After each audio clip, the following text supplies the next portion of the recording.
Hello बच्चों, सबसे पहले मैं आपका करूंगा स्वागत हमारे यूट्यूब चैनल में। और आज हम पढ़ने वाले हैं टेंस, जिसे बोलते हैं काइंड्स ऑफ टेंस, मतलब टेंस के प्रकार। या कि टेंस को हिंदी में कहते हैं काल। कई लोगों को मालूम नहीं होगा, तो बता दें कि काल को कहते हैं अवधि, यानी कि समय। जो समय होता है उसको हम कहते हैं काल, ठीक है। और जी हमारा टेंस यानी कि काल 3 प्रकार का होता है। पहला प्रेजेंट, दूसरा पास्ट और तीसरा फ्यूचर। उसमें हम टेंस ऐड कर देते हैं, जिसकी वजह से प्रेजेंट टेंस यानी कि वर्तमान काल, सेकंड हमारा है पास्ट टेंस यानी कि भूतकाल, और तीसरा हमारा है फ्यूचर टेंस यानी कि भविष्य काल। तो हमारे 3 समय होते हैं, पहले इनको समझते हैं बारीकी पे, ठीक है। तो जो हमारा पहला है, मैं यहाँ पर आपको कोई टिक मार्क लिख के नहीं करा पाऊंगा, क्योंकि मेरे पास ऐसी सुविधा नहीं है, बिकॉज आपको समझना पड़ेगा। मैं आपको बता दूंगा, ठीक है। जो हमारा रेड अक्षर लिखा है पहले अक्षर में फर्स्ट नंबर पे, प्रेजेंट टेंस, जो नीचे लिखा हुआ है वर्तमान काल। तो प्रेजेंट टेंस किसे कहते हैं? प्रेजेंट टेंस को हिंदी में बोलते हैं वर्तमान काल। तो बेटा, जब प्रेजेंट होता है वर्तमान, जो समय अभी चल रहा है तुम्हारा, जो तुम बैठकर अभी जो कुछ कर रहे हो, या पढ़ रहे हो, यहाँ पर कुछ भी कर रहे हो अब तुम हाल ही में, मतलब जो चल रहा है अभी तुम्हारा, वो क्या कहलाएगा? वर्तमान काल, ठीक है, यानी कि प्रेजेंट टेंस। सेकंड ऑप्शन क्या कहता है? पास्ट, यानी पास्ट कहते हैं भूतकाल। जो समय तुम्हारा निकल चुका है, अब तक तुमने जितनी ज़िंदगी जी है, मतलब तुमने तुम्हारा जन्म से लेकर अब तक जो समय पीछे निकल चुका है, वो हमारा कहलाएगा भूतकाल, ठीक है। एंड तीसरा हमारा लिखा है फ्यूचर टेंस, यानी कि भविष्य काल। अब तुम यहाँ पर मेरी क्लास में पढ़ रहे हो, इसका मतलब ये है कि जो समय अभी तक आने वाला है, भविष्य में तुम कुछ बनना चाहते हो, अपने करियर के लिए कुछ करना चाहते हो, तो जो समय आने वाला है वो हमारा कहलाएगा भविष्य काल, ठीक है। भविष्य बोलेंगे फ्यूचर, फ्यूचर टेंस, टेंस लगाएंगे तो काल, ठीक है। अब इन तीनों की कंडीशन 4 तरह की होती है, तीनों 4 प्रकार के होते हैं, ठीक है। तो एक 4 का होगा तो 3 डिवाइड करो, तो तीनों के 12 भाग होते हैं, ठीक है। तो मुख्य 4 भाग होते हैं, indefinite, continuous, perfect and perfect continuous. इन चारों को इन तीनों में ऐड करती हैं, तो 4 तिया 12 हो गया, ठीक है। तो 12 सेंटेंस सीख गए आप, तो ये समझ लीजिए आधी इंग्लिश तो आप वैसे सीख जाओगे, बोलना, करना, लिखना। मैं आपको पूरी तरह सिखाऊंगा, बोलना भी लिखना भी। आपको ये 12 सेंटेंस को बारीकी समझना पड़ेगा, और फिर जो कुछ है मुझ पर छोड़ दो बस। आपकी इंग्लिश ऐसी हो जाएगी ग्रामर सहित कि आप जीवन में नहीं भूलोगे, ठीक है। तो इनको हम धीरे धीरे स्टेप बाय स्टेप पढ़ने वाले हैं। पहले पढ़ेंगे प्रेजेंट इंडेफिनिट, एंड इसकी 12 क्लासेस होंगी, 12 की, ठीक है। तो पहली क्लासेस हमारी होगी प्रेजेंट इंडेफिनिट, जो कि इसी में कराऊंगा, ठीक है। तो स्टार्ट करते हैं उस क्लास को। बच्चों, हम सबसे पहले पढ़ते हैं प्रेजेंट इंडेफिनिट टेंस, जिसको हम बोलते हैं सिंपल प्रेजेंट। सिंपल प्रेजेंट का अर्थ ये होता है कि प्रत्येक सेंटेंस की डेफिनेशन में 3 कंडीशंस बनती हैं। पहली हमारी होती है सिंपल, सिंपल को हिंदी में बोलते हैं साधारण, एकदम सरल तरीका, ठीक है, पहली वाली। एंड दूसरी कंडीशन हमारी कहती है नेगेटिव। नेगेटिव का अर्थ होता है नकारात्मक वाक्य, मतलब नेगेटिव सेंटेंस जिसमें नहीं वगैरह आता है, उसको कैसे करते हैं, ठीक है। एंड तीसरी कंडीशन हमारी ये कहती है जिसमें हमारे कब, क्या, क्यों, कैसे। सिंपल फंडा है इंटरोगेटिव सेंटेंस, प्रश्नवाचक वाक्य। किसी से प्रश्न करते हैं तो उसको बोलते हैं इंटरोगेटिव सेंटेंस या फिर प्रश्नवाचक वाक्य, ओके।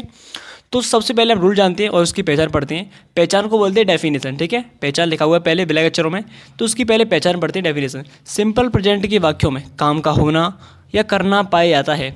इन वाक्यों के अंत में ता है, ती है, ती हूँ आज शब्द पाए जाते हैं, मतलब किसी वाक्य के पीछे ता है, ती है, ते हैं, इस प्रकार के शब्द आते हैं, तो उसको हम बोलते हैं प्रेजेंट इंडिफरेंट टेंस या फिर सिंपल प्रेजेंट बोलेंगे, ठीक है। दोनों में से कुछ बोल सकते हो, ठीक है।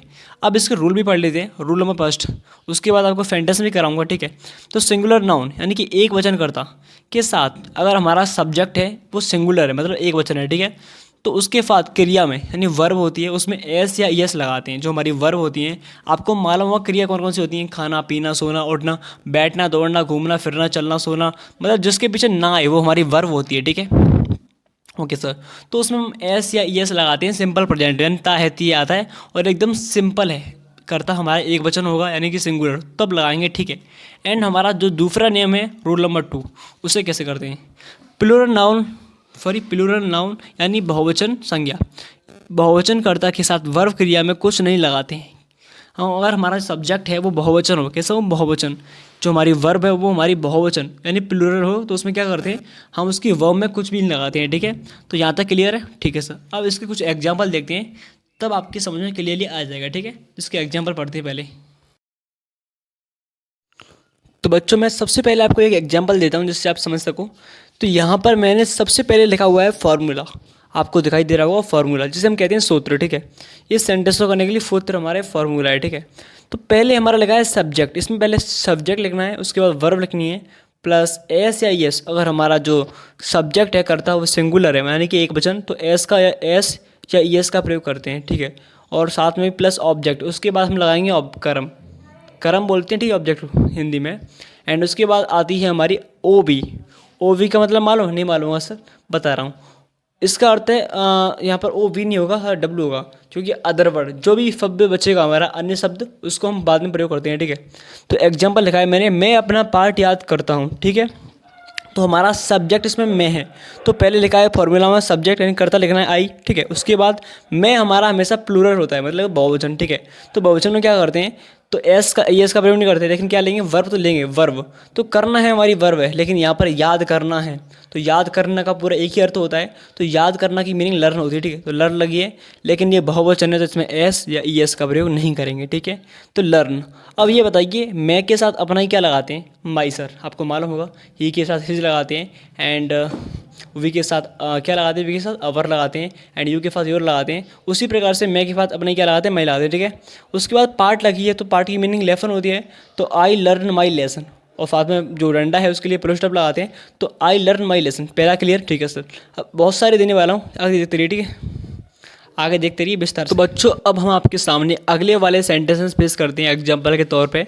तो यहाँ पर सेकंड वाला लिखा है मैंने, सीता एक मधुर गाना गाती है। तो यहाँ पर आपको उसी प्रकार से करना है जैसे पहले किया है, ठीक है। तो सब्जेक्ट लेना है पहले करता, तो हमारा सीता पहले से सब्जेक्ट है, एंड उसके बाद जो गाती है पीछे हमारा गाती। अब तुम बोलोगे सर गाना, जो गाना हमारा एक ऑब्जेक्ट होता है, कर्म, ठीक है। गाना वो गाना अलग होता है जो गाना वाला होता है, जो गाना हमारा लिखित होता है वो गाना अलग होता है, ठीक है। तो जो गाती है हमारी वर्ब है, तो वर्ब की मीनिंग सिंग होगी, ठीक है, गाती की मीनिंग। एंड उसके बाद सीता हमारी एक वचन है या बहुत सारी, एक ही वचन है ना, तो उसके लिए हम वर्ब में एस लगाते हैं या फिर एस।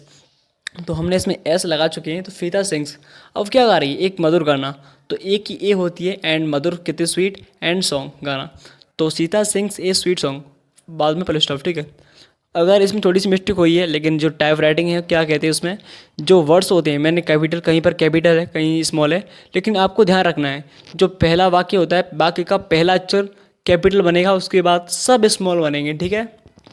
आपको बीच में कहीं पर स्मॉल दिखाई दे तो सही है, अगर कैपिटल हो बीच में तो आपके लिए ये गलत नहीं है, लेकिन आप संभाल लेना, ठीक है, क्योंकि जो टाइपिंग की है मैंने उसमें इसी प्रकार फिर लिख के आ रहा है इस वजह से, ठीक है। तो सेकंड थर्ड रूल हमारा क्या कहता है, थर्ड सेंटेंस, तुम एक पत्र लिखते हो, ठीक है। तो इसमें हमारा जो वैसे देखो बहुवचन है, ठीक है, ये हमारा प्लूरल है, मतलब प्लूरल बहुवचन, ठीक है। तो इसमें यू हमारा करता है, उसके बाद वर्ब हमारी इसमें राइट है, तो मतलब लिखना, तो यू राइट। इसमें एस या यस का प्रयोग नहीं करेंगे क्योंकि इसमें क्या कहते हैं बहुवचन है। तो you write a letter, a letter बोलते हैं एक पत्र, ओके, जो हमारा ऑब्जेक्ट है। तो यू राइट ए लेटर, एक तुम एक पत्र लिखते हो। फोर्थ हमारा कहता है वे अपना पाठ याद करते हैं, तो सब्जेक्ट हमारा इसमें दे है, एंड ये बहुवचन है हमारा, वे बहुत सारे हो गए, एंड याद करना हमारी वर्ब है, तो लर्न लिखेंगे पहले, तो दे लर्न। अब अपना की क्या लगाते हैं, दे के साथ देयर लगाते हैं, तो दे लर्न देयर। अब पाठ की बोलेंगे लेसन, तो they learn their lesson, okay, full stop लगा देंगे साथ में। फिफ्थ नंबर का हमारा है वह स्कूल जाता है, इसको करते हैं ही गोज़ टू स्कूल। जो देखो ही भी यहाँ पर कैसा आया है, एच ही बोलेंगे ही, ठीक है। यहाँ पर ही भी क्या फेल क्या है मालूम है, क्योंकि टाइपिंग में मिस्टेक हुई है, तो एच ही लिखना है, ठीक है। ही के स्थान पे दिखाई दे रहा होगा आपको रेड अक्षरों फिफ्थ नंबर पे, पाँचवें नंबर पे नीचे लिखा है आंसर में ही, तो इसको सुधारेंगे तो एच ही लिखेंगे, ठीक है। तो ही गोज़ टू स्कूल, क्या करेंगे, he goes to school, okay. यहाँ पर ही हमारा करता है, जाना की गो होती है, उसमें एक बचे ने तो क्या लाएंगे, एस का प्रयोग करेंगे, साथ में टू है जाने के लिए आता है, तो ही गोज़ टू स्कूल, ठीक है, फुल स्टॉप। अब हमारा सिक्स वाला एग्जाम्पल क्या कहता है, हम हॉकी खेलते हैं, ठीक है। जो हमारा करता है पहले उसे लिखेंगे वी को, सब्जेक्ट, उसके बाद वर्ब क्या है हमारी खेलना, यानी कि प्ले हमारी वर्ब है, उसको लगाएंगे। उसके बाद क्या करते हैं, एंड जो हमारा ऑब्जेक्ट है जो उसमें हॉकी है, तो वी प्ले हॉकी, इसमें एस या एस का प्रयोग नहीं करती क्योंकि हमारा कैसा है, प्लूरल, यानी कि बहुवचन है, ओके। आपको आशा करता हूँ इतना समझ में आ गया होगा। मैंने पूरी कोशिश की अपनी तरफ से, जितना बोल पाया हूँ लगातार कंसिस्टेंसी के बाद जितना बोल पाया हूँ आपको समझाने की कोशिश की है मैंने। अगर समझ में आया हो तब कमेंट में बोल देना सर समझ में आया है, नहीं आया है तो आपके लिए दोबारा मेहनत करूँगा, दोबारा बनाऊँगा वीडियो, ठीक है। और बच्चों साथ में ही जो हमारे नेगेटिव है इसमें और इंटरोगेटिव है, वो मैं अगले वाले पार्ट्स में कराऊंगा आपके लिए, क्योंकि अधिकतर इसमें कराऊँ तो इसमें वीडियो बहुत लॉन्ग होगी और टाइमिंग भी बहुत कम है अपलोड करने के लिए। तो मैं क्या करता हूँ कि जो नेगेटिव बचे हैं और इंटरोगेटिव है उनको अगले वाले पार्ट में क्लियर करता हूँ, ठीक है। धन्यवाद, मिलते हैं ऐसी इंटरेस्टिंग वीडियो के साथ।